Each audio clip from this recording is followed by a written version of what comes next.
दोस्तों आप सभी का स्वागत है A+ इलेक्ट्रिकल यूट्यूब चैनल में। आज की इस वीडियो में हम देखने वाले हैं 3 फेज़ मोटर में जो स्टार और डेल्टा कनेक्शन करते हैं, वो डेल्टा कनेक्शन और स्टार कनेक्शन हम मोटर में कब करना होता है।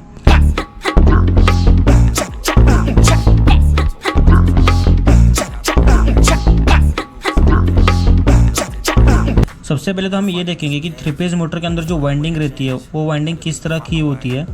उसके बाद हम देखेंगे कि स्टार डेल्टा कनेक्शन किस तरह करते हैं। मान लीजिए ये मोटर है और मोटर के अंदर ये कनेक्शन बॉक्स है। इस कनेक्शन बॉक्स के अंदर हमें 6 टर्मिनल्स दिखाई देते हैं। तो 6 टर्मिनल्स में टोटल 3 वाइंडिंग के सिरे होते हैं। जो फर्स्ट टर्मिनल्स होता है, ये जो वाइंडिंग का एक सिरा है वो इस तरह से घूम के टर्मिनल में यहाँ आता है, और जो दूसरा टर्मिनल है या जो दूसरा जो सिरा है वाइंडिंग का, वो इस तरह मोटर में पूरा घूम के यहाँ पे आता है।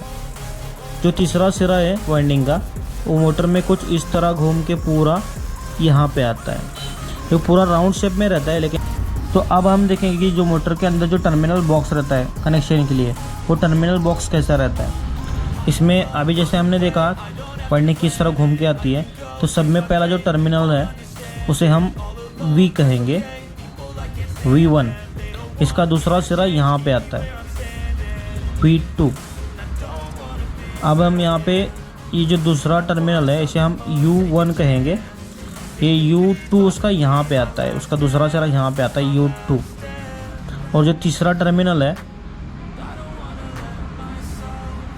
उसे हम W1 कहेंगे, और इसका दूसरा सिरा यहाँ पे आता है, W2। इस तरह से मोटर की जो टर्मिनल बॉक्स है उसके अंदर वाइंडिंग इस तरह से उसके 6 टर्मिनल्स आए हुए होते हैं। स्टार कनेक्शन कब करना रहता है और डेल्टा कनेक्शन कब करना रहता है। तो ये मोटर 20 या 30% लोड लेती है तो उसे हम स्टार कनेक्शन करते हैं। और जब भी कोई मोटर 50 से 60% अगर लोड लेती हो तो वहाँ पे हम डेल्टा कनेक्शन करते हैं।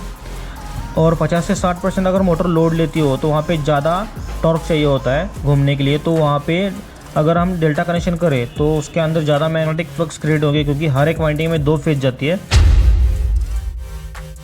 तो नीचे 3 टर्मिनल्स है, उसमें हम R, Y, B ऐसे तीनों फेज देंगे, और जो ऊपर के 3 टर्मिनल है उसमें उसे हम शॉर्ट कर देंगे।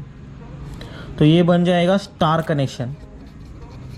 स्टार कनेक्शन में हर एक वाइंडिंग में सिर्फ एक ही फेज 220 वोल्ट का सप्लाई चला जाता है हर एक वाइंडिंग में। जो हमने तीनों वाइंडिंग के आखिरी सिरे जो शॉर्ट किए हुए, ये न्यूट्रल पॉइंट बन जाता है। तो अब हम देखेंगे कि डेल्टा कनेक्शन किस तरह करते हैं। ये जो फर्स्ट सिरा है वाइंडिंग का, उसका आखिरी सिरा यहाँ पे आता है, V1, V2। और जो सेकंड वाइंडिंग है U1, उसका आखिरी सिरा यहाँ पे आता है, U2। और जो थर्ड वाइंडिंग है W1, उसका आखिरी सिरा यहाँ पे आता है, W2। मेन सप्लाई देंगे, R फेज यहाँ पे देंगे, R यहाँ पे Y और यहाँ पे B। और हम इसे अभी सीधा शॉर्ट कर देंगे, शॉर्ट।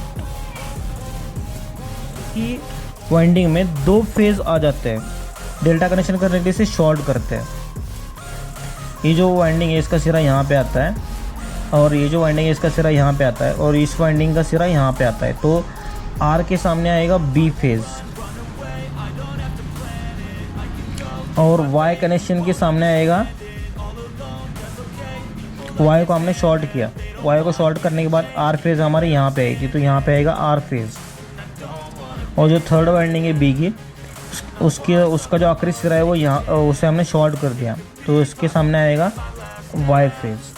इस तरह से हर एक वाइंडिंग में 2 फेज चली जाती है, यानी हर एक वाइंडिंग में यहाँ पे 440 वोल्ट सप्लाई होता है हर एक वाइंडिंग में।